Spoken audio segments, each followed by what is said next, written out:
కేశవ చాలా బాధపడుతూ రమ్య దగ్గరికి వచ్చి నేనొక విషయం నీకు చెప్పాలి అని చెప్పేసైతే అంటూ ఉంటాడు. ఆ మాటలు వినగానే అక్కడ ఉన్న రమ్య అయితే ఏంటండి అది అని చెప్పేసైతే అడుగుతూ ఉంటుంది. ఇంతలో అక్కడ ఉన్న కేశవ మాత్రం చాలా బాధపడుతూ ఊర్లో ఉన్న జనం మొత్తం నాకొక అధికారాన్ని ఇచ్చారు కదా!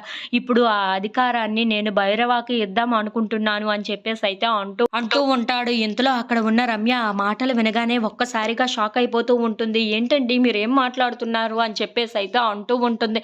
ఇంతలో అక్కడ ఉన్న కేశవ మాత్రం అవును రమ్య, నేను నా చెల్లెలు ఇప్పుడు బాధపడకూడదు, ఆ ఇంట్లో క్షేమంగా ఉండాలి అని అంటే నేను భైరవకి ఆ స్థానాన్ని ఇవ్వాలి. లేదంటే నా చెల్లెలు బాధపడుతుంది అని చెప్పేసి అయితే అంటూ ఉంటాడు. ఆ మాటలు వినగానే అక్కడ ఉన్న రమ్య అయితే ఒక్కసారిగా షాక్ అయిపోయి ఇలాంటి మాటలు ఎవరు చెప్పారండి మీకు అని చెప్పేసి అయితే అంటూ ఉంటుంది. ఇంతలో అక్కడ ఉన్న కేశవ మాత్రం అవును రమ్య, ఇలా నా చెల్లెలు క్షేమంగా ఉండాలి అన్నా, నా చెల్లెలు సంతోషంగా ఉండాలి అన్నా ఇప్పుడు ఆ న్యాయస్థానంలో అధికారాన్ని భైరవకి ఇవ్వాలని మైత్రి నన్ను కోరింది. అలా అయితేనే నా చెల్లెలు ఆ ఇంట్లో క్షేమంగా ఉంటుందంట.